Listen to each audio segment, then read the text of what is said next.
નથી, જો કે હવે વિદાય લઈ ધોરણ 9 માં જતી રહેશે, પરંતુ પરીક્ષા તો હજી બાકી જ છે, એટલે ધોરણ 8 ની વિદ્યાર્થી કણજારિયા પૂજાના જય દ્વારકાધીશ। આજે આપણે જાણીએ છીએ કે આજે આપણી શાળામાં ધોરણ 8 ની વિદ્યાર્થી વિદાય સમારોહ કાર્યક્રમ છે। હું બધાને અલવિદા કહું છું। આજનો દિવસ ખુશી અને દુઃખ બંનેનો દિવસ છે। ખુશીનો એટલા માટે કે આપણે આપણા ઉજ્જવળ ભવિષ્ય તરફ આગળ વધી રહ્યા છીએ, અને દુઃખનો એટલે કે જે શાળામાં આપણે એક સાથે મોટા થયા, ભણ્યા, જ્યાં સારા શિક્ષકો મળ્યા, મિત્રો મળ્યા, એવા શિક્ષકો અને મિત્રોને અલવિદા કહેવાનો સમય આવી ગયો છે। જ્યારે અમે આ શાળામાં આવ્યા ત્યારે રડતા આવ્યા હતા, પરંતુ હંસા ટીચરે અમને રડતામાંથી હસતા કરી શાળામાં કઈ રીતે દિવસો વિતાવવા તે શીખવાડ્યું છે। હું છઠ્ઠા ધોરણમાં જ્યારે પ્રથમ વખત સ્પીચ આપતી હતી ત્યારે મારા હાથ પગ ધ્રુજતા હતા, પરંતુ હવે કાંઈ પણ ડર વિના હું સહજતાથી સ્પીચ બોલી શકું છું। જલભાઈ ટીચરનો બહુ અનુભવ તો નથી, પણ તેનામાંથી પણ ઘણું બધું શીખવા મળ્યું છે। સંજય સર, તેના વિશે તો હું શું કહું, હંમેશા હસતો ચહેરો હોય। હા, સંજય સર સાથે બહુ સમય નથી વિતાવ્યો, પણ જીવન ઘડતરના મૂલ્યો તેની પાસેથી જ શીખવા મળ્યા છે। પુરુષોત્તમ સર, તેને તો હું કઈ રીતે ભૂલી શકું, કાંઈ પણ ભૂલ થાય તો કઈ રીતે સુધારવી તે શીખવાડ્યું છે।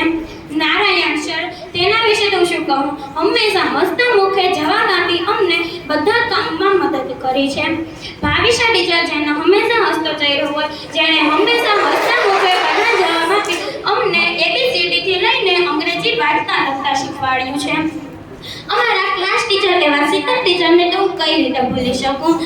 અંગ્રેજી તથા સંસ્કૃતનો કોર્સ પૂરો કરવાની સાથે સાથે અમને અંગ્રેજી તથા સંસ્કૃતની ગેમ રમાડી મસ્તી કરાવે છે। એક કહેવત છે ને, નામ તેવા ગુણ, શીતલ ટીચર તેના નામ જેવા છે, ઠંડા। દમયંતી ટીચર, તેના વિશે તો હું શું કહું, બેનપણીઓ સાથેનો ઝઘડો થાય, કાંઈ પણ ભૂલ થાય તો તે સમજાવી સમાધાન કરાવીને જ લે। અને હા, અત્યારે હું હાથમાં માઇક પકડીને ડર વિના બોલી શકું છું તો તેના પાછળનું કારણ દમયંતી ટીચર જ છે। વિજ્ઞાનનો એક પ્રયોગ, ગણિતનો એક દાખલા, ગણિત વિજ્ઞાનને સાવ રમકડા જેવો બનાવનાર કેશવ સરે અમને હંમેશા કહ્યું છે કે પહેલા 25 વર્ષ તમે મહેનત કરી ભણી લો તો પછીના 25 વર્ષ આરામ જ કરવા છે, અને જો પહેલાના 25 વર્ષ તમે આરામ કરશો તો પછીના 25 વર્ષ ફક્ત ઢસડા જ કરવા પડશે। એટલે જ કહે કે અત્યારે ખૂબ મહેનત કરી લ્યો। ઉચ્ચ વિચાર ધરાવનાર એવા નેભા સરે અમને હંમેશા કહ્યું છે કે માતા પિતાની સેવા કરો, એ જ આપણો ધર્મ છે। નેભા સર હંમેશા અમને પૌરાણિક કથા દ્વારા સમજાવે કે જીવન સાદગીથી વિતાવવું જોઈએ।